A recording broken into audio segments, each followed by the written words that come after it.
دروازہ کیسے کھلتا ہے یہ؟ اچھا، اس میں ہم لوگوں کی زندگیوں کے اثرات ہوتے ہیں، ہمارے ماں باپ کی دعائیں ہمارے کام آتی ہیں، بہت ساری چیزیں، حب اہل بیت۔ ایک چھوٹا سا طریقہ میں آپ کی خدمت میں عرض کرنے کی جسارت کر رہا ہوں۔ اس طریقے کو میں نے جہاں کئی جگہ بیان کیا ہے، نیٹ پر بھی اور دوسری مجالس وغیرہ کے اندر بھی۔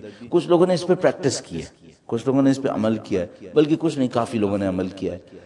آج تک مجھے کوئی نہیں ملا جو یہ کہے کہ اس میں اثر نہیں ہے۔ یہ تو بہت ملے ہیں جنہوں نے کہا کہ ہم نے 1 مہینہ کیا، 2 مہینے کیا، بعد میں ہماری عادت چھوٹ گئی، یہ تو بہت ہوا ہے۔ لیکن یہ نہیں ہوا ہے کہ کسی نے عمل کیا اور مجھ سے کہا اس میں اثر نہیں۔ بڑے بڑے پیسیمسٹ ٹائپ کے لوگ جو اسپرچویلٹی کے اوپر یقینی نہیں رکھتے، ان سے بھی میں نے کہا کہ دیکھو ٹھیک ہے، نہیں ہے نا تو کرنے میں کیا حرج ہے بھائی؟ اگر تم کہہ رہے ہو کہ یہ میٹھا نہیں ہے تو تم کھا کے دیکھ لو، میٹھا نہیں ہے تو نقصان نہیں دے گا نا تمہیں زیادہ سے زیادہ، تو کھاؤ پی لو، اس کو کیا حرج ہے؟ تو انہوں نے بھی کیا، انہوں نے کہا کہ ہاں اثر تو ہوا ہے، لیکن اس کی وجہ یہ نہیں ہے جو آپ کہہ رہے ہیں، اس کی وجہ کوئی اور۔ میں کہا چلو ٹھیک ہے، کوئی مسئلہ نہیں۔ اچھا، یہ کیا طریقہ کار ہے میں آپ کی خدمت میں عرض کروں گا۔ درود بھیجے گا محمد و آل محمد، محمد و آل محمد وعجل۔ اچھا، خوبی ہم لوگوں کے پاس یہ ہے کہ ہمارے پاس اس گزشتہ کے، جیسے یاد گزشتگان جس کو ہم لوگ کہتے ہیں، اس زمانے کی کچھ نشانیاں چل رہی ہیں، پچھلے زمانے کی کچھ نشانیاں چل رہی ہیں۔ ایسی آپ کی توجہ دلانے کے لیے عرض کر رہا ہوں، تھوڑا سا اس میں مزاح بھی ہو جائے گا۔ آپ نے کبھی دیکھا ہوگا، آپ گاڑی چلا رہے ہوں، پاکستان اور ہندوستان میں تو بہت زیادہ ہوتا ہے، کچھ مانگنے والے آ جاتے ہیں اور جا کے وہ نوک کرتے ہیں، اور آپ ان کو کیا کہتے ہیں؟ پتہ نہیں آپ کے یہاں کیا کہتے ہیں؟ ایگزیکٹلی ہم کہتے ہیں معاف کرو، صحیح۔ البتہ معاف کرو وہ کم سے کم حکم کے انداز میں کہتے ہیں۔ اچھا، یہ معاف کرو کیوں کہتے ہیں؟ میں نے کون سی غلطی کی ہے؟ معاف کرو کا ہے نا، معافی آپ کب کہتے ہیں معاف کرو؟ معاف کرو اس وقت کہتے ہیں جب میں نے کوئی غلطی کی ہو۔ اچھا، نوک کس نے کیا ہے؟ اس نے کیا ہے۔ اور معافی کون مانگ رہا ہے؟ میں نے کون سی غلطی کی ہے بھائی؟ میں نے کیا غلطی کی ہے؟ اچھا، معاف کرو تو کہتا ہوں، لیکن معافی مانگنے کے لیے ایک لہجہ بھی تو چاہیے ہوتا ہے، اور لہجہ میرا کیسا ہوتا ہے؟ یعنی میرے معاف کرو کا ٹرانسلیشن دفع ہو جاؤ میں بہت دور نہیں ہے، لیکن ہے معاف کرو، لہجہ یہ ہے کہ بھاگ جاؤ، لیکن جملہ یہ ہے کہ معاف کرو۔ یہ کیا کہانی ہے؟ یہ لہجہ جدید دور کا ہے اور لفظ پرانے وقتوں کا ہے۔ جو پرانے وقت کیا تھا؟ پرانا وقت یہ تھا کہ اگر کسی نے آپ سے کچھ مانگ لیا تو گویا اس نے اپنی عزت آپ کے حوالے کر دی، اور اگر آپ صاحب عزت ہیں تو آپ کو دینا ہے، اور اگر آپ نہیں دے رہے تو اس کا مطلب یہ ہے کہ اب آپ اس کے سامنے شرمندہ ہو گئے۔ پچھلے زمانے میں یہ تھا، مانگتے نہیں تھے، اگر مانگ لیا تو اس نے گویا اپنی عزت آپ کے قدموں میں رکھ دی۔ آپ صاحب عزت ہیں تو آپ کی ڈیوٹی کیا ہے؟ آپ کی ڈیوٹی یہ ہے کہ آپ اس کی رسپیکٹ کریں اور کچھ نہ کچھ دے دیں، ٹھیک ہے؟ اور اگر آپ نے نہیں دیا تو سمجھا جائے گا کہ بھئی آپ تو بہت ہی بڑی بے عزتی کر گئے۔ تو گزشتہ زمانے کے دستور سے جو چلا آ رہا تھا، اس کا جواب کیا تھا؟ اگر کسی نے مانگا اور میں نہیں دے سکا تو میں اس سے کیا کہتا تھا؟ بھائی مجھے معاف کرنا، میں نہیں کر سکتا۔ اب یہ تو سارا نکل گیا، معاف کرو رہ گیا۔ معاف کرو کا لہجہ جدید دور کا ہے اور لفظ پرانے دور۔ یہ ہمارے ساتھ بہت ہوتا ہے کہ ہم نئے اور پرانے کو لے کے چل رہے ہوتے ہیں، اور پرانے کا کوئی فٹ پرنٹ باقی رہ جاتا ہے، تو معاف کرو رہ گیا ہے ابھی بھی۔ اس طرح اسپرچویلٹی کے کچھ فٹ پرنٹس ہمارے اندر رہ گئے ہیں ابھی، اور یہ اچھا ہے کہ ابھی کچھ بچ گیا ہے، ورنہ اگر یہ بھی نکل جاتا ہاتھ سے تو نہیں معلوم پھر کیا ہونا تھا۔ ان میں سے ایک چیز، بڑی عالیشان چیز جو ہمارے درمیان بچ گئی ہے، رہ گئی ہے، وہ بیوی کے نام کی تسبیح ہے۔ درود بھیجے گا ان کے نام گرامی پر، صلی اللہ علیہ محمد آل محمد۔ یہ بڑی عظیم الشان چیز ہے جو ہمارے درمیان رہ گئی ہے، لیکن بالکل معاف کرو کہ لہجے کی طرح رہ گئی ہے۔ یہ تسبیح ہم کتنی دیر میں پڑھتے ہیں؟ دیر سویر کیا، میں آپ سے پوچھوں کتنے سیکنڈ میں پڑھتے ہیں؟ تو میں نے اندازہ لگایا ہے، جس زمانے میں ایسی حرکتیں غلط قسم کی کرتا تھا، میں نے اندازہ لگایا کہ لوگ 15 سے 20 سیکنڈ کے اندر تسبیح پڑھ لیتے۔ اچھا، اب یہ جو تسبیح ہے، اس میں اللہ اکبر، اللہ ایک ورڈ ہے، اکبر ایک اور ورڈ ہے، ٹوٹل ملائیں تو آپ کے پاس 200 ورڈز بنیں گے، ٹھیک ہے نا؟ اللہ اکبر 34 ٹائمز تو 68 تو یہی ہو گئے، پھر باقی کو کر لیں تو 200 ورڈز آپ کے پاس بنیں گے۔ اچھا، 200 ورڈز کو اگر آپ 20 سیکنڈ میں پڑھ رہے ہیں تو پر سیکنڈ کتنے ہو رہے ہیں؟ 10 پر سیکنڈ 10۔ اسپیڈ اگر میں اس اسپیڈ کو مائک پہ بولوں تو انسلٹ سے کم نہیں ہوگا۔ اور اب سوچیں کہ خدا کا شکر ہے ہماری تسبیح پڑھتے وقت فرشتوں کے سوا کوئی نہیں سن رہا ہے، ورنہ ٹھیک ٹھاک انسلٹ۔ آپ 1 سیکنڈ میں 1 سیکنڈ کے اندر 10 لفظ بولوں تو آپ سوچئے، نہ اللہ ہے نہ اس میں اکبر ہے، یہ کچھ اور ہی ہے۔ ایک فر کی ایک آواز ہے جو 20 سیکنڈ تک آتی رہے گی اور معاملہ ختم ہو جائے گا۔ اس تسبیح نے اثر کرنا ہے کیا؟ پہلا اسٹیپ یہ کر لیجئے، آپ یہ سوچ لیجئے کہ بھائی یہ تسبیح ہے، اس میں 200 ورڈز ہیں، میں نے اس کو تھوڑا سا سکون سے پڑھنا ہے. اپنے اوپر واجب دے دیں, ذمہ داری ڈال دیں کہ میں نے اس کو 2 منٹ میں پڑھنا, جلدی نہیں کرنی. مثلا کسی سپیڈ سے پڑھنا ہے, جیسے ایسے اللہ اکبر اللہ اکبر اللہ اکبر, کم سے کم اتنی سپیڈ پہ لے آؤں, وہ جو ایک دم BMW چل رہی ہے پیچھے, یہ سب تسبیح کے ساتھ یہ مذاق ختم ہونا چاہیے. اب وقت آ گیا, بہت ہو گئی. اب تسبیح کی سپیڈ کو تھوڑا سا سلو کر لو, پہلا اسٹیپ. دوسرا اسٹیپ یہ کیجئے کہ اس میں اللہ کا نام ہے اور اکبر ہے, یہ جو ورڈز ہوتے ہیں یہ کسی چیز کی ریفلیکشن ہوتی ہے, ورڈز ریالٹی کو ریفلیکٹ کر رہے ہو. مثلا میں آپ سے کہتا ہوں سیل فون, تو سیل فون ایک ورڈ ہے لیکن ریفلیکٹ کر رہا ہوتا ہے اس پیس کو جو آپ کے ہاتھ میں ہے. یہ جو اللہ ہے یہ خدا کی ذات جلالہ کو ریفلیکٹ کرنے کے لیے, اور اکبر اس کی کبریائیت کو بیان کرنے کے لیے. صحیح ہے, آپ یہ جو ورڈ ریفلیکٹ کر رہے ہیں نا, اس پر تھوڑا سا ایک گلمس ضرور ڈال دیں, کچھ ہے یہاں پر. جیسے آپ نے کہا اللہ اکبر, تو سوچئے خدا ہے جس کی کبریائی ہے, تو آپ نے 34 ٹائمز کہنا ہے اللہ اکبر. تھوڑی دیر کے لیے اپنے دل کے اندر سوچیں خدا کی کبریائی عظیم الشان, اس کی عظمت بہت, اپنے دل پہ تھوڑا سا ریفلیکشن لائیں. پھر آپ نے کہنا ہے الحمدللہ, تو آپ سوچیں خدا کی نعمتوں کا شکر, الحمدللہ الحمدللہ الحمدللہ. تھوڑا سا سوچ ایک آدھ نعمت کو یاد بھی کر لیجئے, جیسے اولاد کی نعمت یاد کر لی, ایمان کی یہ نعمت یاد کر لی, میری باڈی صحیح چل رہی ہے, میں صحیح سالم ہوں الحمدللہ, وہ جو خدا نے عزت دی ہے الحمدللہ. کچھ چیزوں کو یاد کر الحمدللہ الحمدللہ. تیسرا کام ہے سبحان اللہ, یعنی جتنی خرابیاں مجھ سے ہیں اللہ کی ذات پاک و پاک, خرابیاں مجھ سے, غلطیاں میری ہیں, اللہ کی ذات میں کوئی برائی. تسبیح تھوڑا سا سلو پڑھیں, نمبر 1. نمبر 2, جو پڑھ رہے ہیں اس پہ تھوڑا سا ریفلیکشن ڈالیں, اپنے ذہن کو تھوڑا سا اس کی طرف لے کر جائیں. بس اس کا مطلب یہ ہے کہ میں ادھر ادھر چلتے پھرتے تسبیح پڑھ رہا ہوں, یہ صحیح نہیں ہوگا. آپ بیٹھ کے پڑھیں. ویسے بھی تسبیح کے آداب میں سے ایک ہے کہ جس کروٹ پر آپ نے نماز پڑھی ہے اس کو اٹھے بغیر آپ نے تسبیح پڑھنی ہوتی ہے, چینج نہیں کریں آپ, یعنی جگہ سے نہیں اٹھیں, وہیں بیٹھے بیٹھے. آپ کا پاؤں تھک گیا ہے تو آپ اپنی کروٹ تبدیل کر سکتے ہیں, لیکن یہ کہ اٹھے نہیں. تسبیح کا ادب یہ ہے کہ وہیں بیٹھ کے پڑھیں آپ. صحیح. تو یہ 2 باتیں ہو گئیں. اب میں ایک بات اور ایڈ کرنا چاہ رہا ہوں, یہ تھوڑی عجیب سی بات ہے, اس کو سمجھنے میں, اس کو سمجھنے نہیں قبول کرنے میں تھوڑی سی پریشانی ہوتی ہے. اس سے پہلے میں ایک سائنٹیفک پروف دے دوں تاکہ آپ کو پریشانی نہ ہو. درود بھیجے گا محمد و آل محمد, محمد آل محمد. آپ نے قدیم زمانے میں دیکھا ہوگا لوگوں کو, آج کل ہم لوگ یہ سب نہیں کرتے, قدیم زمانے میں دیکھا ہوگا کہ کوئی کسی کے پاس گیا اور اس نے کہا کہ میرے لیے کچھ دم کر دیں, تو وہ اٹھا تھا, اس نے کچھ پڑھا اور پانی میں پھونکا اور اس کو پکڑا دیا. صحیح. اچھا, اب ہم لوگ یہ کام نہیں کرتے. اس کی وجہ یہ ہے کہ 2 نمبر دم اتنے آ گئے کہ ہم لوگ بے دم ہو گئے. بالکل ہم نے کہا بھائی اب یہ دم کی دنیا جو ہے وہ ختم کرو, اب معاملہ یہ چھوڑ. ہم نے کرنا چھوڑ دیا. لیکن سوال ایک ہے, یہ جو پانی ہے کیا اس پر کچھ اثر ہوتا ہے یا نہیں ہوتا ہے, ہوتا ہے یا نہیں ہوتا ہے؟ سائنٹیفک پروف چاہیے بھائی, ادھر ادھر کی بات نہیں چاہیے. تو ایک جیپنیز ہے, اس نے بہت پہلے ایک ریسرچ ورک کیا تھا, تقریباً 8-9 سال پہلے, میرے خیال میں 10 سال ہو رہے ہوں گے شاید, اتنا تقریباً ہو رہا ہوگا.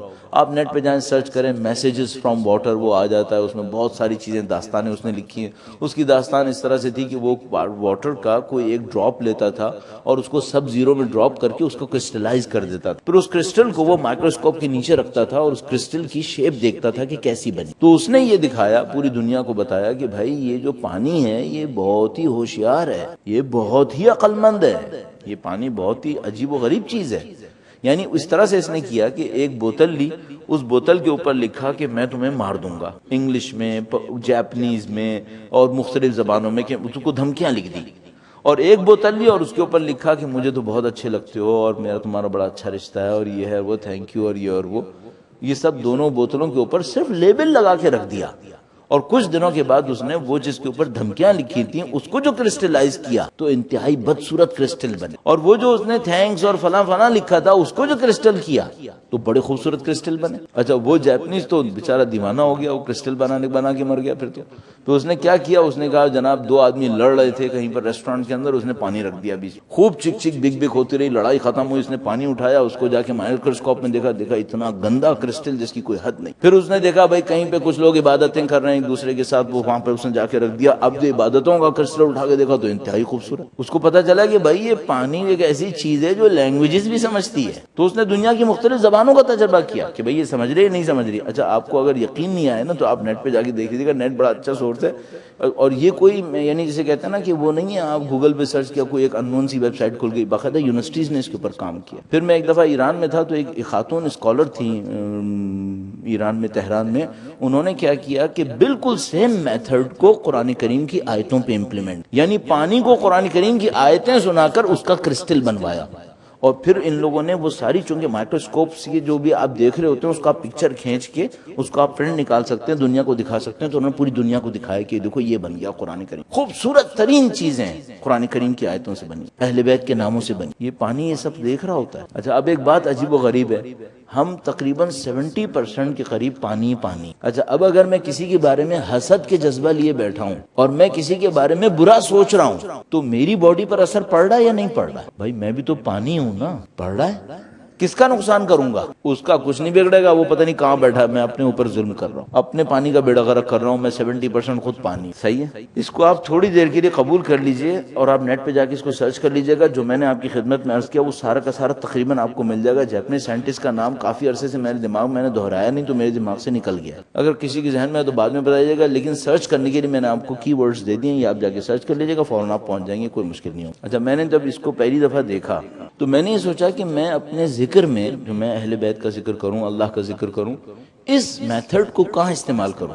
تو میری سمجھ میں یہ آیا کہ بھئی یہ جو میرا بلڈ ہے یہ بھی تو ایک لیکوڈ ہی ہے نا. اور سب سے زیادہ میرے وجود میں، میرے میٹیریل وجود کے اندر جس کی رسائی ہے، جس کی اپروچ ہے، وہ بلڈ کی ہے. ہماری باڈی میں سوائے ناخن اور بال کی کوئی جگہ ایسی نہیں ہے جس کو اگر آپ نے چھیڑا تو وہاں سے بلڈ نہیں نکلے گا. ہر جگہ سے بلڈ نکلے گا سوائے ناخن اور بال. یہ دو جگہیں شاید ایسی ہیں جہاں سے بلڈ نہیں نکلتا ہے، باقی سب جگہ سے بلڈ نکلتا ہے. تو پھر مجھے ایک بات سمجھ میں آئی، وہ یہ کہ اگر میں نے کوئی ذکر اپنے بلڈ پہ پڑھ دیا وہ میرے جسم کے کونے کونے میں پہنچ جائے گا تو اس کا اثر میرے جسم کے کونے کونے پہ آ جائے گا. اب میں اپنے بلڈ پہ ذکر کرواؤں کیسے؟ میں نے اس کا بھی ایک اور طریقہ سوچا. جو آدمی بیکار بیٹھے گا تو سوچے گا ہی نا. آخر میں بیکار بیٹھا تھا تو میرے دماغ میں آیا کہ بھائی اس کا اس طرح سے حل کیا جا سکتا ہے. تو میں نے ایک حل سوچا. میں نے یہ حل سوچا کہ جب میں تسبیح پڑھوں گا نا تو میں سوچوں گا کہ یہ جو میرا ہارٹ ہے، جو پمپنگ اسٹیشن ہے میرے بلڈ کا، یہ تسبیح پڑھ رہا ہے. باڈی کے سارے بلڈ نے گزرنا یہیں سے ہی ہے. تو میں نے سوچا جب میں کہوں گا اللہ اکبر نا تو بالکل یوں سوچوں گا جیسے یہاں کا میرا دل یہ کہہ رہا ہے اللہ اکبر، اللہ الحمدللہ الحمدللہ. یہاں سے سوچوں. تو میں نے کنسنٹریٹ کیا اپنی سوچنے کی طاقت کو اپنے دل کی طرف اور سوچا کہ یہ جو دل ہے گویا میرا دل پمپ کر رہا ہے اور کہہ رہا ہے اللہ اکبر اللہ اللہ. تو میرے بلڈ کے اوپر اس ذکر کا اثر آئے. اچھا یہاں سے آئے گا تو پھر پوری باڈی میں پہنچ ہی جائے گا. 3 پوائنٹس میں تسبیح کے اوپر محنت کر. Number 1 speed slow. Number 2 meanings پر تھوڑا سا ریفلیکشن. نمبر 3 یہ جو پمپنگ اسٹیشن والی بات کہی. آپ یہ کام کر لیں. اگر کوئی، میں ممبر پہ بیٹھا ہوں، اگر کوئی 1 ہفتے تک کرے اور کہے مجھ پہ اثر نہیں ہوا، آج تک میں نے نہیں سنا. 1 ہفتے تو چھوڑ دیں، کوئی 1 دن کرے 5 دفعہ بھی چھوڑ دیتے ہیں ہم لوگ سب ملا ملو کے پڑھتے ہیں نا، تو 3 دفعہ کر لیں. 3 دفعہ کوئی کرے روزانہ اور کہے مجھ پہ اثر نہیں ہو رہا، میں نے نہیں سنا. ایک دفعہ میں پاکستان سے باہر ایک جگہ پہ تھا، ایک گھر، وہاں کی جو ہماری ایک بہن تھی وہاں پہ بہت ماشاءاللہ محنت کرنے والی. وہ میرے پاس آئیں کہنے گی میرا دل بڑا پریشان رہتا ہے، میں کیا کروں. یہ ترکیب مجھے ان دنوں نئی سمجھ میں آئی. تو میں نے کہا یہ آزمانے کے لیے یہ خاتون بہت مناسب ہے، کہیں تو بھائی میں آزماؤں نا اس ترکیب کو. تو میں نے ان سے کہا کہ بہن ایسا کریں، آپ ایسے کریں. تو انہوں نے کہا اس کا کیا ہوگا. اچھا میں جہاں کہیں بھی بتاتا ہوں یہ نہیں بتاتا کہ کیا ہو، چونکہ جو کرے گا اس کو فوراً خود ہی سمجھ میں آ جائے گا کہ یہ ہو گیا. انہوں نے کہا اس کا کیا ہوگا. میں نے کہا ایسا ہے، ابھی مغرب کی نماز ہونے والی ہے، عشاء کی پڑھ کے آئیں پھر ہم بات کریں گے کہ کیا ہو. عشاء پڑھ کے آئیں، کہیں مولانا میں نے تو ابھی 10 دفعہ اللہ اکبر کہا تھا، وہ ہو گیا. میں نے کہا بہن ایسے ہونا چاہیے. اچھا میں نے کہا بھائی تکے میں چل گیا یہ معاملہ. پھر میں نے نیٹ پر ایک جگہ ریفلیکٹ کر دیا اس کو. نیٹ پر ایک جگہ کہیں کوئی لیکچر ہو رہا تھا، میں نے بول دیا تو ایک خاتون نے کینیڈا سے مجھے ایک چیٹنگ میں پکڑ لیا. کہیں لیکچر تھا، اس کے بعد Q&A تھا، اس کے بعد انہوں نے مجھے فوراً وہاں پہ لیا اور کہا کہ آپ فلاں ہیں. میں نے کہا میں فلاں. کہا آپ نے وہ ترکیب بتائی تھی. میں نے کہا وہ ترکیب بتائی. کہنے کہ آپ کے ساتھ بھی وہی ہوتا ہے. تو مجھے سمجھ میں آیا کہ ہاں اس کا مطلب ہے کہ یہ باؤنڈریز کراس کر لیتا ہے، یہ پاکستان کے پاسپورٹ کے بغیر بھی چل جاتا ہے، ادھر بھی چل رہا ہے. ابھی تک گارنٹی سے کہہ رہا ہوں چل رہا ہے. میں نے اتنا وقت آپ کا لیا، اس خاطر لیا، آپ کر کے اچھا یہ مجھے تقریباً اندازہ ہو گیا کہ ہم جہاں کہیں بولتے ہیں کچھ پرسنٹیج لوگوں کی کر لے اور میں گارنٹی سے کہہ رہا ہوں آپ پر اثر ہوگا انشاءاللہ۔ ہم سب ایک دوسرے کے لیے دعا کرتے ہیں کہ خدا ہمیں اس معنویت کو حاصل کرنے کی سعادت نصیب فرمائے۔ درود بھیجے گا محمد و آل محمد۔